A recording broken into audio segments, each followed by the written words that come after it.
It's all good. So Dead Northern 2025 is in full swing here in York, and it's starting to get a little bit rowdy and it's getting a little bit fun. So I've grabbed Daisy and Beth just for a quick chat. Thank you very much for speaking to me. And you guys did Bloodbuzz, one of the shorts here featured today. Tell me a little bit about Bloodbuzz. Well, I'm the writer-director, and Beth plays Liana, who's the lead actress. Bloodbuzz is about a girl who believes in a conspiracy theory that mosquitozoids are about to take over the world, and you spend the film wondering if she's right or if she's wrong. Mm-hmm. So we're trying not to give too much away about the film, but it is a mix of sci-fi and horror, and that probably gives you an inkling as to what happens in it, but I don't want to say what happens in it. You're going to have to watch it. That's what you're going to have to do. Watch it. Is she insane? Or is it real? We just don't know. We just don't know. Can I ask a question? Mm-hmm. So mosquitozoids, you have went with mosquito aliens as opposed to like mutant mosquitoes. Why that route?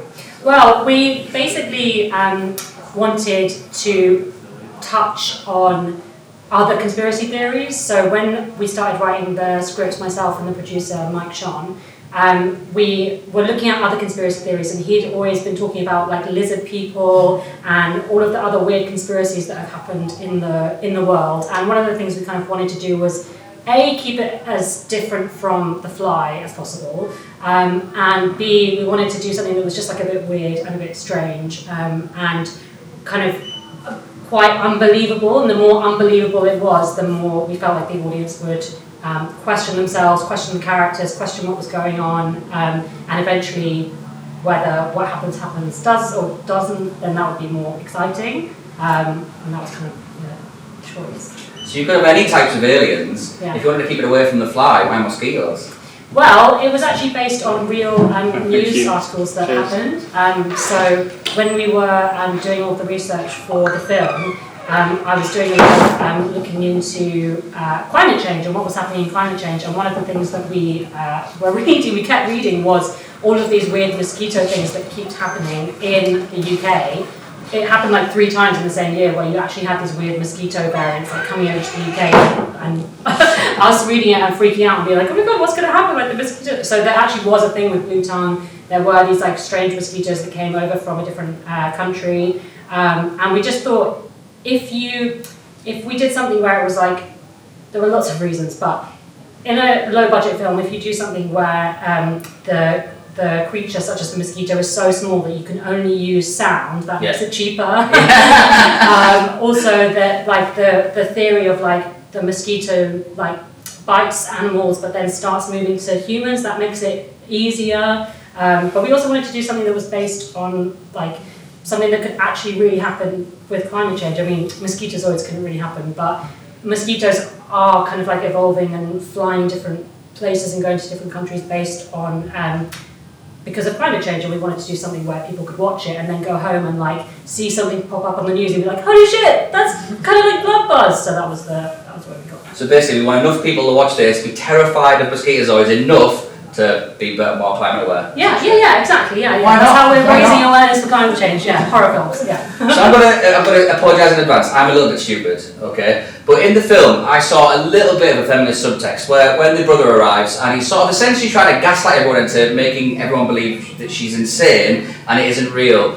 Was that a feminist message on purpose, or am I just being an idiot? No, you're not being an idiot at all. We spoke about it quite a lot. I mean, when I was writing it, that was accidental. I didn't want to make a film about gaslighting or about relationships like that, but it came through the script like without me intending it to do it, and eventually we were like, okay, let's lean into this a bit. And then when Beth came on board, we talked about it a lot, and we tried to kind of include that a lot in the characterization. And yeah, we did a lot of like character improvs of like what happened just before the film and character relationships and stuff like that. Yeah, we did this kind of improv where we basically had Beth and Ed, who plays Kyle, and we kind of just did these improvs where they did this scene, which is the scene that you don't see in the film, but it's right before she leaves. So when you see her in the film, she's already been in the woods for a week by herself, but we kind of did this scene where the two of them were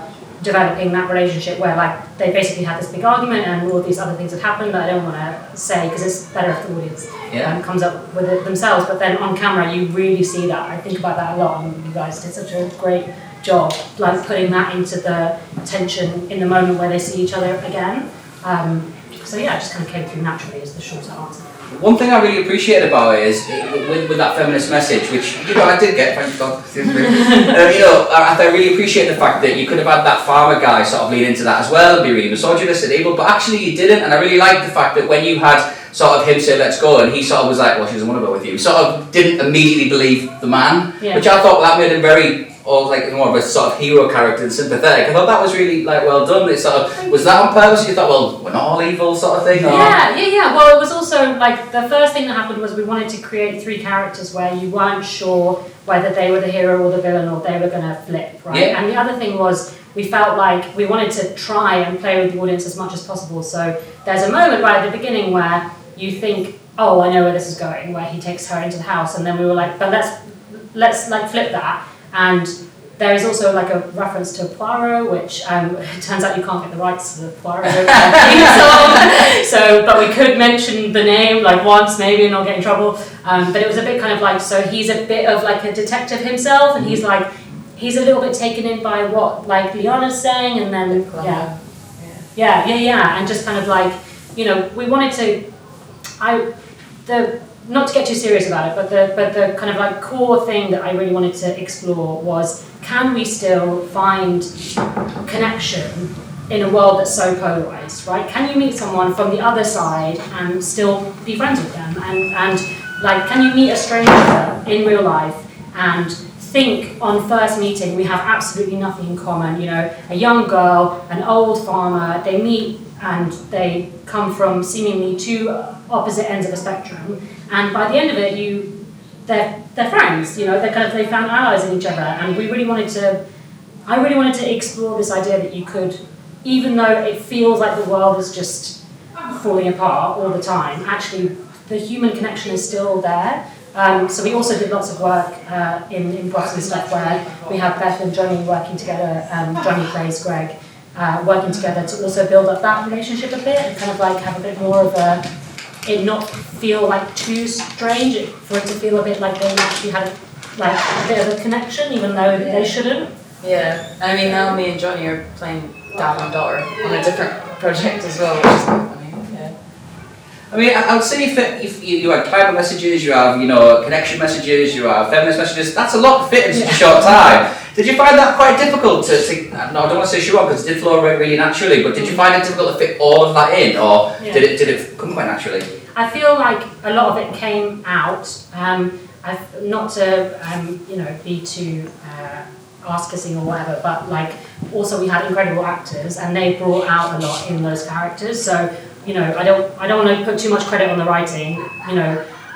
We wanted to do something that felt, we didn't want to have a message. I don't want to give a message. The stuff that came out naturally, and then all of the relationship stuff between these characters, a lot of that came through the improv and came from, Beth did a lot of work on Liana by herself, and we spent months talking about it and developing that character, and Beth would text me and be like, how would Liana feel about this? Or like, would Liana watch this TV show? Or do you think that she believes this thing? And like, talking about Gravity Falls? Yeah, exactly. And like, you did that much depth in the character. Well, like, the notebook you see in that? I like wrote that whole thing, so it's about like 60 pages of just a conspiracy theory. And I always forgot, like, halfway through that it's not real. Yeah. So, like, I'd be doing something and I'd be like, wow, blue tongue is such an issue. And then I'd be like, no, it's actually not an issue. Don't worry about that. But, Daniel Day-Lewis. Right in there. So how was it for you? So doing all these improvs and stuff like that, did that really help you develop the character? Yeah, 1000%. I think it really helps you kind of separate the character from yourself as well, because you're drawing on things that happened in an improv versus that happened in your life type thing, and I think that's really helpful to actually make quite like a clear character. So what's next for you? I've got a little play workshop next week, which will be fun. It's like a Korean play that they're thinking of bringing to the UK. And then I'm also working on a little short film that I wrote, and yeah. So you're on the other side of the camera this time. Yeah. And I had a FIFA ad that came out recently. A FIFA ad? Look at FIFA ads. How about yourself? What's next? So we never thought that we wanted to make Bloodbuzz into a feature, but then every person that's watched it has been like, oh my god, you're gonna make a feature, and I like the world. So we're gonna think about whether we can develop it into a feature. We wouldn't do the same story, we do something in the same world. And we're working on the next short. Very so nice. yeah. So I'll ask you both a question, put you right on the spot. I'm doing this to everybody today. Aspiring filmmakers out there, aspiring actors, anything. If you give them one piece of advice, what would it be? Oh my god. Figure out your USP. Ooh, I like that. Yeah, what's your USP then? Half Scottish, half American. Irony. I think that's me. Yeah. How about yourself? Well, one piece of advice for aspiring filmmakers. I'd say try and get as much creative input as you can from other people. Even if it feels like you can do everything yourself and you want to prove that you can do everything, the more creative input you get, the better it is. And not being precious about your idea and what you want to do and how you want to edit it or cut it or the sound or any of that stuff. Be true to the story, but the more creative input you can get, the better. That always makes it better. So yeah. So there you are, collaborate, and if you absolutely can be half Scottish, half American, that really helps. That'd be lovely.